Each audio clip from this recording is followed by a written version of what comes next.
Today we're talking about the calcium scan, or calcium score, and we're going to cover 5 super common myths about the calcium score. Let me know how many of these you find surprising. I'm guessing for most people, it's going to be most of them. What is a coronary artery calcium score, and should you get one? Hi, I'm Dr. Eric Westman, and welcome to my channel where I review and debunk nutritional information online. In this video, we're going to talk about the coronary artery calcium score, what it is and what it means, and are there some myths about it? Dr. Gil Carvalho does the video and will review some of the basics and then some of the nuances of whether you should get one at all. Be sure to wait till the end of the video to hear my final thoughts. I want to invite you to join my free webinar, Beyond Cholesterol, the 2 biggest risk factors for cardiovascular disease. If you're confused about cholesterol or feeling pressured to take medication to lower your cholesterol, this webinar is for you. I'll provide the facts you need to understand why cholesterol isn't the most important factor in assessing your risk for cardiovascular disease, and what you should focus on instead to better reduce your risk. See the link in the description to sign up.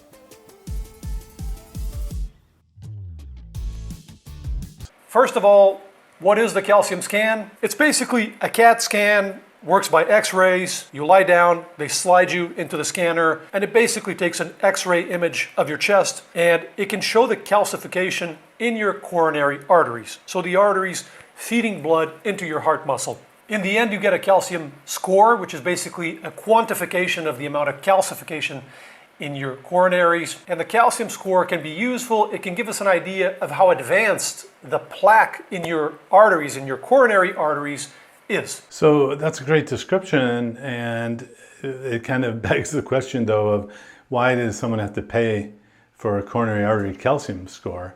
Well, because the current health system really isn't in the model of prevention. So one of the themes going through this video and a lot of the work I do is it worth getting more information, even if the information is not perfect? Does it give you information about how to change your life or take medication, that sort of thing? And so here, most people don't get a coronary artery calcium score today, and then some people argue everyone should have a coronary artery calcium score, much like mammography to look at breast tissue. You should get a coronary artery calcium score to make sure you don't have that coronary artery calcium. Others say, well, you probably have it, why look? And then some people end up having severe blockages that nobody ever looked for, and their first event is a heart attack or a heart attack that leads to death. So here we're now exploring, should you get more information about these coronary arteries? What is the calcium and what does this mean? So the first myth about the calcium scan is I have a calcium score of 0, so that means I have no plaque. I see even medical doctors sometimes saying this on social media. That's a big misconception. A calcium score of 0 doesn't mean no plaque, because the calcium score doesn't measure plaque per se, it measures calcification. And calcification happens pretty late in the disease process, in the plaque formation process. So it's possible for me to have a calcium score of 0 and have what's called soft plaque, non-calcified plaque. And actually, in some cases, you can have plenty of it. Here's a striking example. This study looked at people who had lots of plaque. The diameter of the coronary artery was reduced by 50% or more.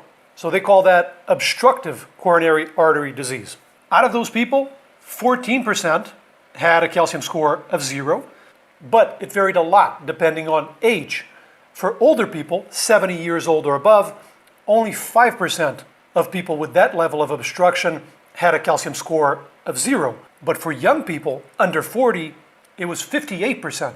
So most young people with obstructive coronary artery disease with a lot of plaque had a calcium score of 0. They concluded that the diagnostic value of a calcium score of 0 was small in younger patients and greater in older patients. They also followed 24,000 of these people with a lot of plaque for 4 years. And about 30% of the heart attacks or death that happened in that group happen in people with a calcium score of 0. So that's a lot to unpack, I know. A nuance that was missed by the doctor is that these were people who had symptoms. It's in the title of the paper. And so if you're someone who has symptoms and gets a calcium score and it's 0, you are likely to perhaps 15% or to have a non-calcified plaque. Well, but you've had symptoms. So I'm afraid this cohort does not apply to you if you have no symptoms.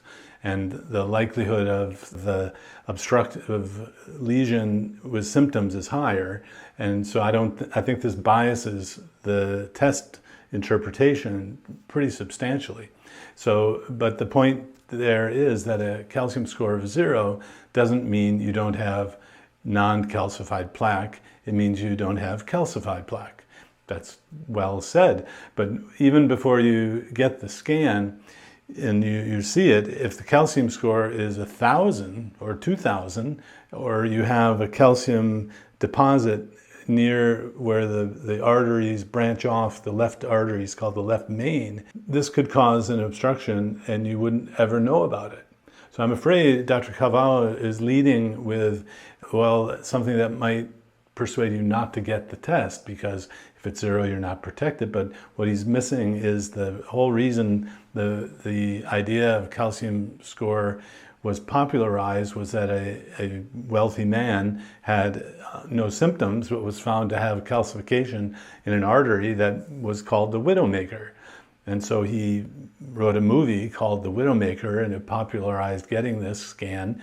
So if it's super high, it can actually be very valuable to find a asymptomatic blockage. But he's leading, Dr. Calvallo is leading with the idea that, yes, if it's 0, it doesn't mean you're protected or not having any kind of obstructive, non-calcified plaque. That's a given. But the data that he presented, the percentages, I think, are skewed toward those who have symptoms. Don't get me wrong. If you have a calcium score of 0, the odds that you have obstructive CAD, obstructive coronary artery disease, that you have that much plaque, are very low. It's in the single digits. It just doesn't rule it out. Because in people who do have substantial amounts of plaque, especially if they're younger, calcification may not have had time to develop. So a calcium score of 0 is good news. All else held equal, it's a marker of lower risk in most cases. It just doesn't guarantee immunity, doesn't guarantee safety. That's the take-home message. Hope that makes sense. Well, and then the question is, does that information help you decide what to do? Also good to remember, we can have plaque in many other places besides the coronaries. In this study, they found that out of people with a calcium score of 0, 54% had plaque in the legs or in the carotids leading up to the brain. To put it succinctly, a calcium score of 0 is desirable, but far from perfect. So think of calcium as the tip of the iceberg. It's a marker of advanced disease. If you can see it, it's a signal that there's a lot more under the water. If it's not there, if you can't see it, maybe there's nothing, but there could be. There could even be a substantial amount, and it could even be growing fast. The calcium score can't rule that out, especially at an early stage. Well, so that's important to know. If you have high LDLs and high ApoBs, but you have high HDL and low triglyceride, and you're following a low-carb diet, you fall into a category that's being called more and more the lean mass hyperresponder, or basically it's just a different metabolism, where the metabolic syndrome classification of disease progression and atherosclerosis creation actually focuses on triglyceride and HDL in the blood, not the total in LDL. So we're actually seeing a kind of paradigm clash, where the old way of measuring things and treating it only with drugs, because diets can't work, right? Well, actually they can, but the old paradigm is you measure a cholesterol level and you use a drug to treat. Well, remember, cholesterol is not a disease, and it's atherosclerosis that we're trying to prevent, either the starting or the progression. And getting a calcium score is just starting to get information about whether you have that disease called atherosclerosis or not. Okay, second myth or misconception, A calcium score of 0 doesn't even mean that there's 0 calcification. It means no detectable calcification. The scan picks up calcification above a certain size, but not smaller calcium spots. In this study, for example, they found that about 4% of people with a calcium score of 0 had some calcification that they could see with more sensitive methods. Okay, but this is a little academic. Is there calcification or not? Even is there plaque or not? At the end of the day, what we care about is risk. What's my risk of having a heart attack or a stroke, etc.? Yeah, that one was a little too esoteric for me even. The third myth is that a calcium score of 0 means no risk. I see people saying this all the time. I have sky-high LDL cholesterol or ApoB, but my calcium score is 0, so I'm completely safe. That's like saying my glucose is sky-high. I have raging diabetes, but my toes aren't tingling yet. I still have all 10 toes. That's good to know, but it's a very low bar, and it doesn't guarantee long-term health. These authors spell it out. Well, so hang on. I don't know anyone who says that if you have a calcium score of 0, there's no risk. It's just very reduced compared to others, and it's like 1 in 100 over the next 10 years. Of course, you could always repeat the calcium score every few years, and that 10-year timeline will just progress over time, which is another kind of fallacy I see in this shifting and clashing of paradigms, is that there's an idea that you can only make a decision now and you can never change your mind as time progresses. So you can do serial scans to see if there's change over time. But so a 0 calcium score does not mean no risk. Of course, it's not a perfect test. Clinicians should clearly communicate that a score of 0 does not imply that risk of an event is 0. Event means heart attack, stroke, etc. Or that the patient has 0 atherosclerosis, so 0 plaque. Well, you know, the way these editorials are written, it's fascinating because if you were an oncologist, if you were a cancer doctor, you would have to show evidence that there is a disease before you give chemotherapy or radiation. In other words, they get tissue, they do a biopsy, and then you're given the treatment. What these editorials are saying is that even though you get these scans, it doesn't mean you don't have the disease, so therefore we're going to give you a drug. I mean, that's kind of what it's leading toward. So it shouldn't stop you from taking my drug. Well, there are other treatments that you can do. There are other non-pharmacologic treatments. So I'm, getting into the idea that these persuasive techniques are trying to just say, take my drugs or the drugs and follow our paradigm, when the new paradigm, looking at different markers in the blood, insulin resistance and reversing diabetes being the key, not just managing it, is a different way to go about things. But so here, let's say the burden of proof was the other way. The cardiologist should have to prove that you have atherosclerosis before they put you on a medicine to reduce atherosclerosis, the disease that they're trying to prevent. Everyone just assumes you have it, and here the discussion is that, well, even these scans don't prove you don't have it, so take my drug, or base your decision on a cholesterol level, not on the anatomic test trying to see whether you have atherosclerosis or not. A point about the other arteries, I do think it's a good idea to look at the neck and the aorta and use ultrasound. It's a technique that's out there. It's non-invasive and no radiation. You don't even need a doctor's prescription for it, because some people have artery disease here, but not here. Some people have disease here, but not here. It doesn't always correlate, I'm afraid.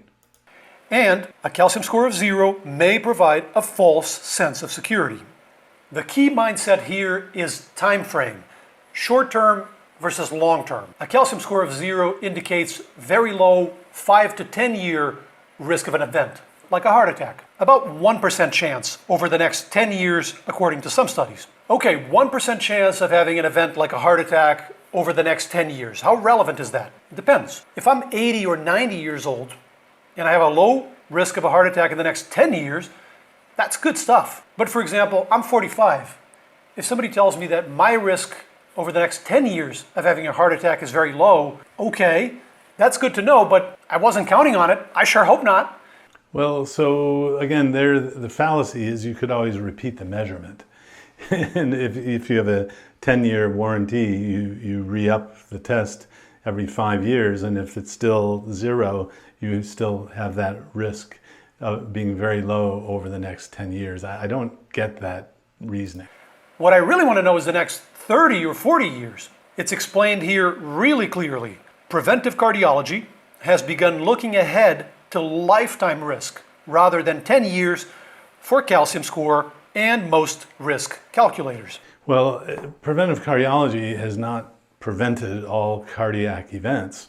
So, and in fact, these calculators assume that you're eating carbohydrates. It assumes the metabolism of carbohydrate first and lots of sugar burning and maybe even having diabetes and treated hypertension. We want to prevent those things and eliminate, reverse those things. That's the new paradigm of looking at metabolic syndrome and reversing these diseases with lifestyle change. And what I use is a low-carb keto lifestyle. It could be any other treatment that does the same thing, drugs or surgery. But again, this is assuming the old paradigm has fixed the problem, and it really hasn't. Now, I recently discussed exactly this issue with Dr. Tom Dayspring. Tom is an internal medicine and lipidology specialist, and here's what he had to say. So I think once calcium is there, that's one of these big indicators to me. You are the person I'm going to blow ApoB and try and make it 40. So actually, the big studies, and multiple studies have been done looking at people who don't have any clinical disease or ones who do have clinical disease. And now when you introduce a scan like this, we're introducing the knowledge that you have a problem, but it's not clinical yet. So actually, I'll bet a lot of the people in the primary prevention studies who had no clinical atherosclerotic event, like heart attack or stroke, I'll bet many of them had evidence of coronary calcium, just it wasn't measured in those studies. So the tension here now is if you have a calcium score that's not 0, but you haven't had a clinical event, at what point is it primary prevention or secondary prevention, and how much does treatment with a drug or lifestyle changing the lifestyle improve that situation? We just don't know. And it's not really possible to look at studies that are addressing the situation yet. So if you're on a low carb or keto diet, you're getting the metabolism of ketosis, which means your lipids are being used for fuel and your LDL might be higher, your triglycerides are really low because you're not making fat in the liver, you're burning the fat. The changes may actually be these changes may actually be conferring less risk over time. The data that have been looked at, the low-carb diet gives anti-inflammatory effects, much like a statin medicine. So remember, if you're following a low-carb keto diet, it's like you're taking a medicine. And while it's not appreciated by most doctors, they just don't know, and most doctors are taught to use medicines. Now, Dr. Dayspring has spoken at our obesity medicine conferences in the past. I have to say he's kind of one of the principal leaders in that old paradigm. You know, you hear him saying ApoB and LDL and getting that ApoB and LDL down to super low levels with drugs, basically. Doesn't really talk much about lifestyle change. Well, he does in just a moment. Hang on. But if you come to me and your ApoB is whatever, and you say, but I did a coronary calcium and it's normal, I would say, okay, so here's the decision to make. Are you worried about what's going to happen to you in the next 10 years? Or are you worried what's going to happen to you at ages 70, 80, 90? Because if you are, then we're going to start maybe trying to lower your ApoB regardless of your calcium score. Again, there's the assumption that you're following the same lifestyle that was in those studies. And so they're generalizing the risk and the benefits even of those medicines in that situation to a different metabolic state. That's called overgeneralization. But if you're just saying, no, am I going to have a heart attack in the next 10 years and your CAC is 0? I would say no. And therefore, do I want to lower your ApoB? It only depends if you're worried about longer term events of atherosclerosis. Then you're always going to lower ApoB. So you get into that question. So, these people go on their ketonic diets and send ApoB through the stratosphere. They go get a coronary calcium and it's 0. And they say, thank God I don't have to do anything. And you're playing that game again. At what point is that ApoB going to harm you? Or is your wishful thinking going to come true and it's never going to harm you? And you can play that game in yourself. You're the only one who can make that decision. Well, that's fascinating. That's what I tell my patients. I guess I'm on one of those ketonic diets. Dr. Dayspring, I don't know that he knows much about keto metabolism, actually. The worlds that we live in are very different, very siloed, and there doesn't seem to be much curiosity amongst Dr. Dayspring. I mean, I've talked to him at meetings years ago, and again, he kind of is in that old paradigm of you gotta just, take down those cholesterol levels, the LDLs and ApoB with medicines, and boy, if you have a hint of atherosclerosis, if it's the long run, you better do. Well, he's not talking about lifestyle change or metabolic syndrome or reversing diabetes. This is the reality that the old paradigm undervalues the change in lifestyle that effect it can have on atherosclerosis. Remember, cholesterol is not a disease. So in a study that we're following very closely in this world, the LDLs being high and people following low-carb diets, most people have super high HDLs at the same time. And in a CT angiogram study, half the people who had the scan had no evidence of any angiographic change of atherosclerosis. So it's not the calcium score, it's actually looking in the artery. So at least there's a subset of folks who don't get a problem. And is it wishful thinking? Dr. Dayspring, I think it's science. When we collect new information and we follow it over time, sadly, we don't have big clinical trials to guide us. The drug companies didn't test diet in their studies. All they did is tested the drug against placebo to see what the drug would do so they could sell them. That was a remark by Dr. Fiona Godley, who was a past editor of the British Medical Journal. She said basically that those studies could have been done with a lifestyle arm as well to see what's best for the patient, but they weren't, because they were designed to show that the drug was superior to placebo and that they could sell it.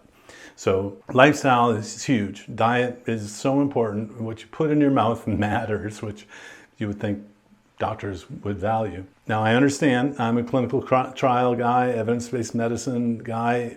Clinical epidemiology, though, teaches us that we can learn from the patients in front of us with dramatic anecdotes that lead to case series that then from the bottom up might lead to randomized trials someday. But it takes a lot of effort and money to get those randomized trials. I would love to see a lifestyle randomized trial against the best treatment that Dr. Dayspring recommends, the old paradigm versus the new, for primary prevention, for even change in the arteries but no event yet, and even for secondary prevention. While they'll be treating the LDL, we'll be reversing the diabetes, which is even a more powerful sort of risk factor for heart disease. It's just a different way to go about it. No matter what Tom Dayspring tells you or some other advocate of ApoB is meaningless tells you, you can decide yourself. So the key takeaway here. Well, that's the, go ahead and make your own, that level of persuasion doesn't bother me anymore. Is that the value of the calcium score hinges heavily on the age of the person. Oftentimes when I see someone on social media saying, my cholesterol is sky high, but I have this calcium score of 0, so I'm totally relaxed. And by the way, I'm 33 years old. There's a misunderstanding there in terms of this temporality and the long term. A calcium score of 0 is the norm in young to middle-aged people. For example, in the Cardia study, among people 36 to 42 years old, 90% had a calcium score of 0.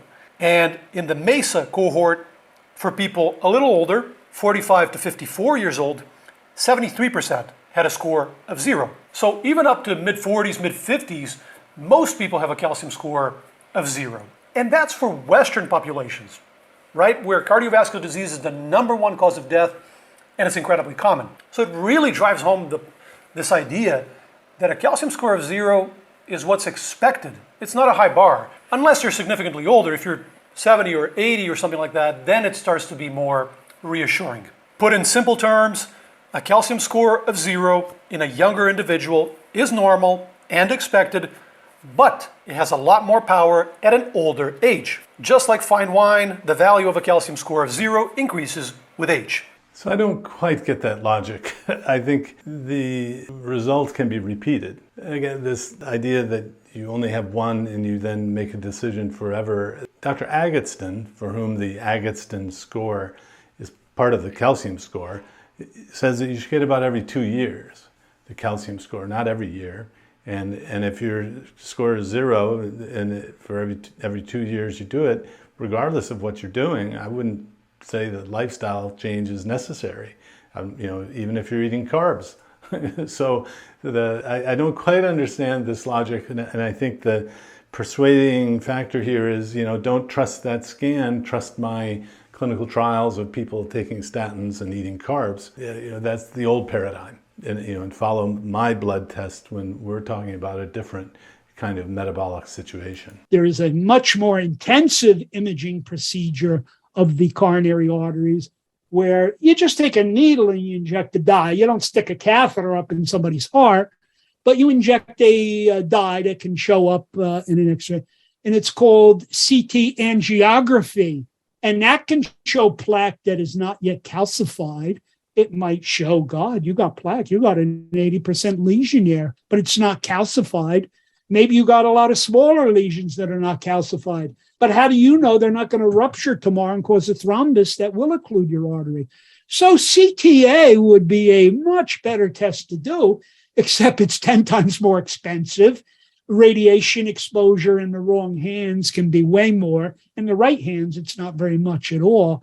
So, but it's super expensive. Your insurance company might not even cover a $100, $200 coronary calcium. They're not going to cover a $1,500 CTA. So there are other issues. If everybody in the world could get a CTA at a certain age, fine, but that's never going to happen, of course. Well, so that always bugs me when money is the deciding factor for why we don't do something or to find out something about you. You can thwart the insurance company won't pay by ponying up your money and get these scans, which makes it not fair that some people can get it and some people can't.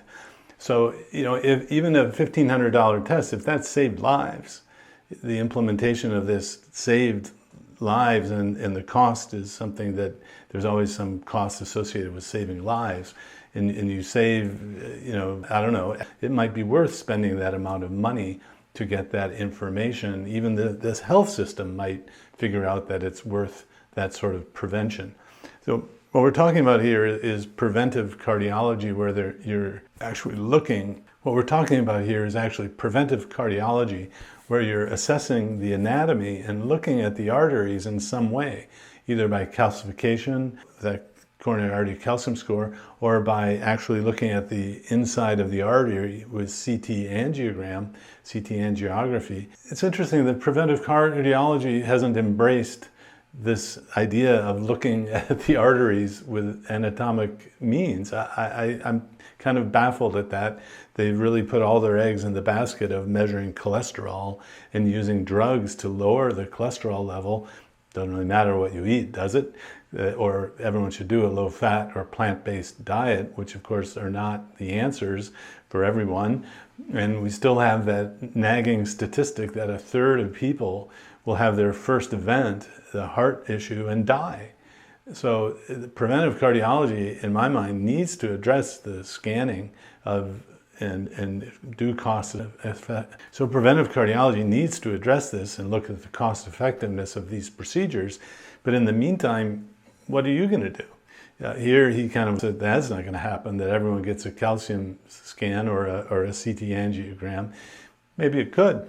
Maybe it should. Can you imagine in the early days of mammography that people would say, oh, no one's going to pay for everyone getting mammography, and now people get mammograms all the time. Although I have to say some of the most critical health services researchers question that in the big picture, due to false positives, mammography may not be worth it. That's a different aside there. But so what might seem impracticable or unaffordable at the moment might actually turn out to be affordable. For example, if you had a CT and it showed a lesion at that widowmaker and you found it and they did a heart catheterization and they went in and stented it or bypassed surgery, that would save your life. That's that widowmaker movie, giving examples of people who had no idea they had heart disease. One of these scans showed it and they got intervention. Of course, that doesn't prove that their life was saved, but it's a pretty good indication that they would have had some problem down the road that they didn't know about. So I don't know. Dr. Dayspring he's like a protector of the old paradigm, and there's new data. So bottom line, a calcium score has prognostic value. It can help determine what someone's risk level is. And it's especially relevant in three situations. A young person with a score that is not 0, that's a red flag. An older person with a score of 0, that's reassuring. And the third case is in borderline situations. Maybe someone who has some risk factors, but it's not clear if starting medication is the right move, or the person would rather not. In those cases, a calcium scan can help tip the scales one way or another. It can be a decent tiebreaker. Well, I think those are good points. And the way I explain a calcium score and a calcium buildup is that calcium is a sign of healing. And it doesn't really reflect how much narrowing there is at that place. You could have no narrowing at that calcium spot, or you could have almost total narrowing. How much activity are you doing? Are you able to have great blood flow so you get no symptoms when you're jogging and running marathons? And the interesting discussion here, total lack of the idea of the context, personalization in the amount of activity someone wants to do, whether there are symptoms. And also there's a jumbling of those who have symptoms in the emergency room or getting evaluated and using that information to extrapolate that to people who are totally asymptomatic. And then assuming that you have calcium, it means you have secondary prevention. This has not really been totally proven. In my mind, the primary prevention trials with statins or other drug treatments is pretty underwhelming.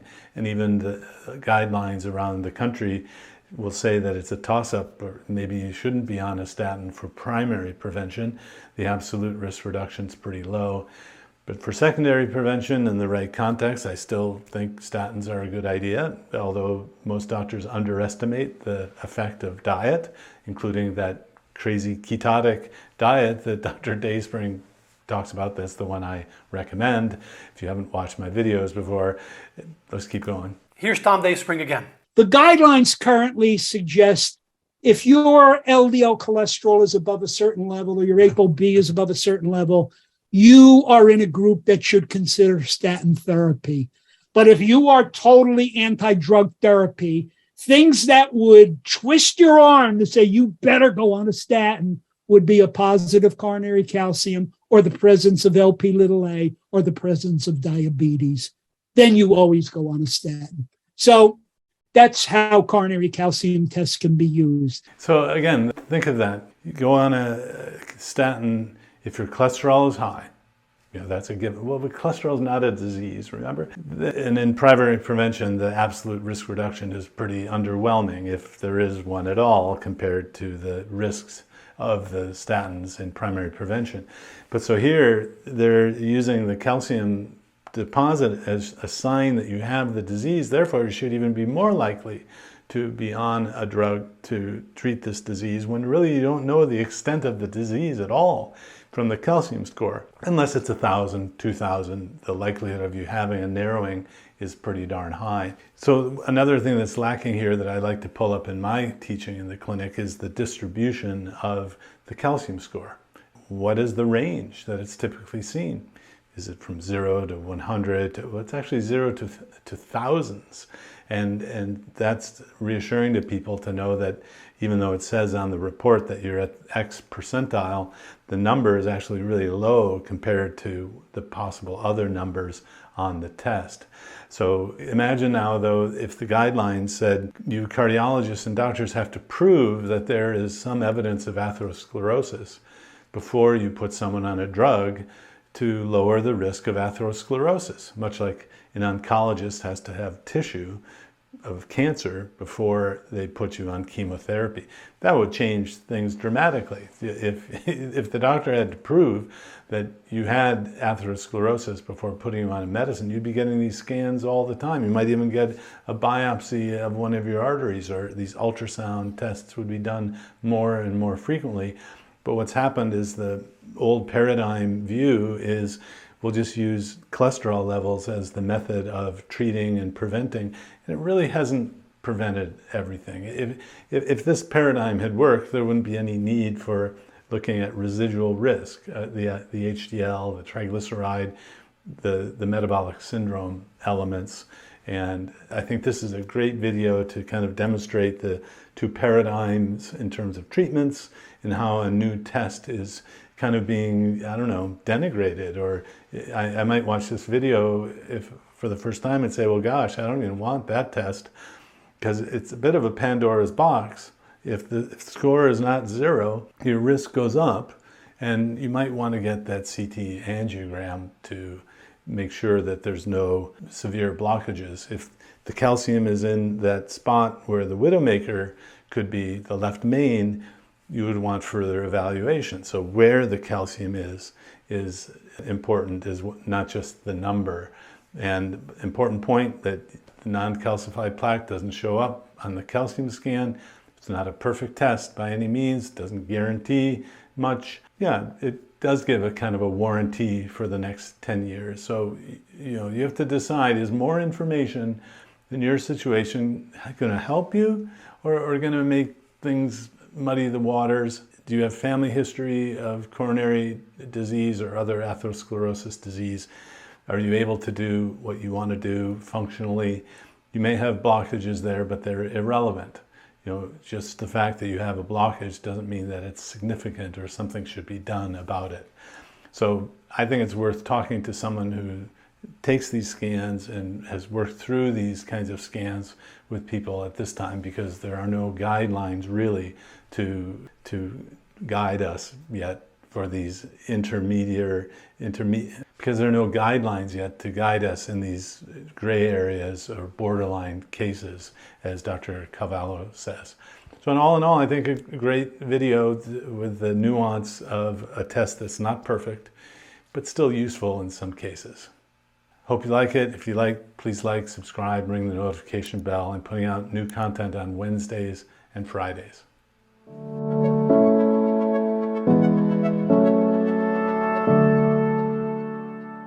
If you enjoyed this video, be sure to like, subscribe, and hit the notification bell, and check out adaptyourlifeacademy.com.